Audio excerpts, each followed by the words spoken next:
ABR Festival for bikers who love off-roading, test rides, live music, and beer. So allow me to be the first to say, that's a weekend I'm not getting back.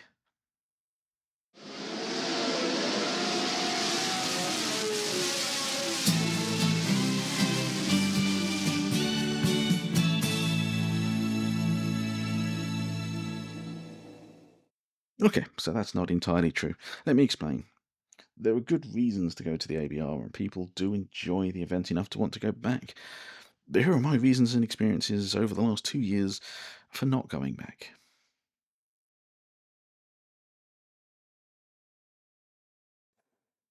The organisation for entry has always had its critics, reasons the system doesn't work. In 2025, I had no problems. I was sent a QR code, I scanned it in at the check in desk, and made my way in. This year was different. My turn to moan, I guess. I bought a loyalty ticket for 2026, a specially discounted rate for those who had previously been to ABR. I checked it when I bought it, and all was good. The night before, expecting poor signal at the site, I went to screenshot the ticket, and the QR code was not there. Apparently, it was a common problem this year, which maybe could have been solved had I noted it earlier and got in touch with the organisers to get a replacement ticket, but I didn't know I would need to do that. On arrival at the check in desks, there were maybe a dozen people ready to scan QR codes, but I didn't have one. So I was pointed in the direction of the help desk, as they had access to a database of ticket holders. Two people were dealing with a paying public, but the QR code issue was just one thing they were battling with.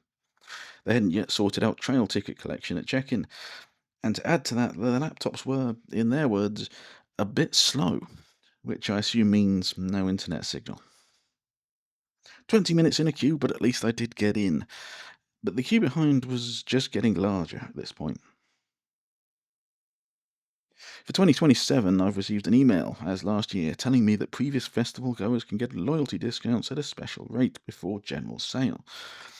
What surprised me here is not so much the email, but that the very same tickets were being offered through a Facebook ad, and were still a Google search for ABR brought up the ticket site in the first result.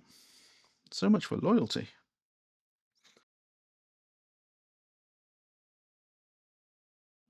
I didn't get any trail tickets last year or this year. My off road skills just aren't good enough.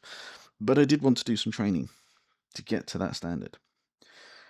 This was the first year I wanted to do that, but the hot weather just didn't help. The map they produce every year for the event showed the training area and the various companies offering training there. It was in a field behind the main stage area with an entrance behind the toilets.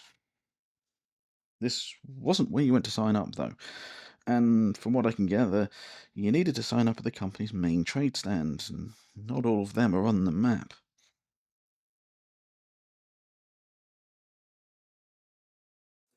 In 2025, I saw maybe 10 or a dozen talks from people I know to those I had a passing interest in, and others who were suggested to me. This year, my list was short.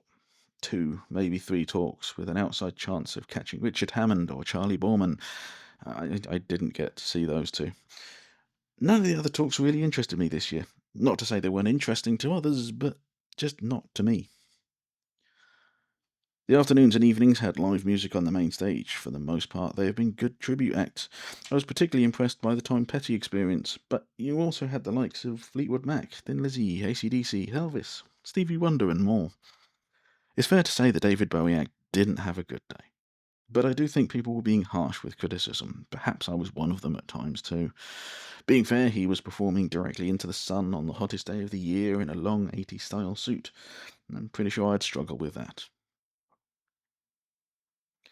For those seeking to escape the tribute acts, there was a disco rave tent, silent disco, and the magic teapot, plus the talks in the afternoons. The real issue I have with the talks and the music is that you don't know what you're getting until long after the tickets go on sale.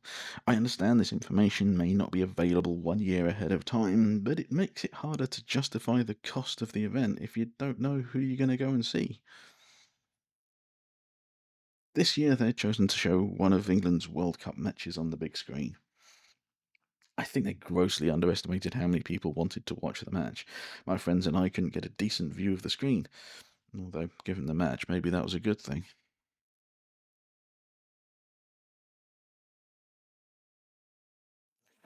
There was plenty of choice for food on site, mostly at festival prices, as you'd expect, but I can't complain about choice. And the food and drink vendors were spread over the main festival area. The major trade vendors and manufacturers were either close to the main stage area or near the stage that they were sponsoring, which made them easy to find. Smaller stands were over at the back of the festival site. It was a real mixed bag here. Perhaps the two main areas of complaint. First, not really ABR's fault, were the vendors who needed you to use QR codes and internet access to sign up to things like free activities or discounts. This is a festival which famously has no internet signal. The second issue was drink supplies. I get that quantity choices need to be made at some point, but one side of the main bar ran out of all forms of cola by about 4 p.m. on the Saturday, and the rest of the bars seemed to be out by 10 p.m. For a non drinker like me, that is an issue. ABR does supply tea and coffee each morning. In 2025, the stands were reasonably spread and seemed to be monitored but self service. This year was a different experience. On the Friday, the local marked stand just wasn't there.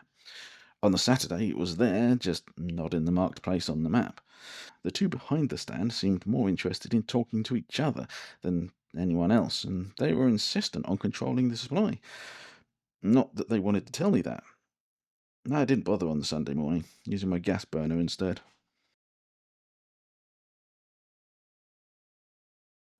I can't moan at the toilet and shower facilities. Yes, they were standard festival fare, and yes, there were queues for the showers each morning, but there did seem to be enough toilets everywhere. There are two areas to moan about for facilities. One, obviously, is the lack of internet. Walking around the festival site, there were a few places your phone wouldn't find some form of Wi Fi signal, either from vendors' staff access or the main bar for their card readers, and yet the biggest complaint levelled at the ABR is lack of Wi Fi. In fact, at one point, the card readers at the main bar just stopped working, so, maybe they couldn't organise that. This year, there was a trial Wi Fi area, though I doubt most people knew about it. I knew because I studied the map and read the key of symbols. Next to Ragley Hall, away from the campsites and the main festival areas, was a Wi Fi hotspot. But given the limited range, the lack of signage and fanfare, one wonders why they bothered. People want Wi Fi, not to talk to the world so much, but to find each other on the large, crowded site. One Wi Fi hotspot stinks of, we tried, but no one used it. And the thing is that communication during the event from organisers is also sadly lacking.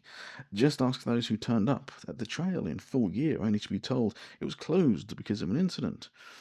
You could ask a member of staff looking after the foot crossings or walking around the site for something, and they wouldn't have a clue what you were talking about. The second issue was cover and shade. It's Britain in the summer. It'll either be burning hot or pissing down. So for the 20 odd thousand paying people, there really isn't much shade or cover. Some of the bands were essentially playing to no audience because people were taking shade in the bar.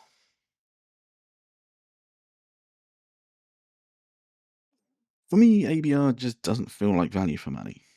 Each year it gets bigger without really adding much. Just like Drift Innovation and GoPro, ABR has found a market that is happy to pay for the same thing year after year, and ABR are happy to sit there and make money from it. People will continue to go and, for the most part, probably enjoy it. But for me, there is no draw, no magic, no real sign of improvement. I really enjoy meeting up with friends over the weekend who have made it down from all over the UK, but there are cheaper, better ways to do that. I think it's fair to say I'm not going to be going back next year.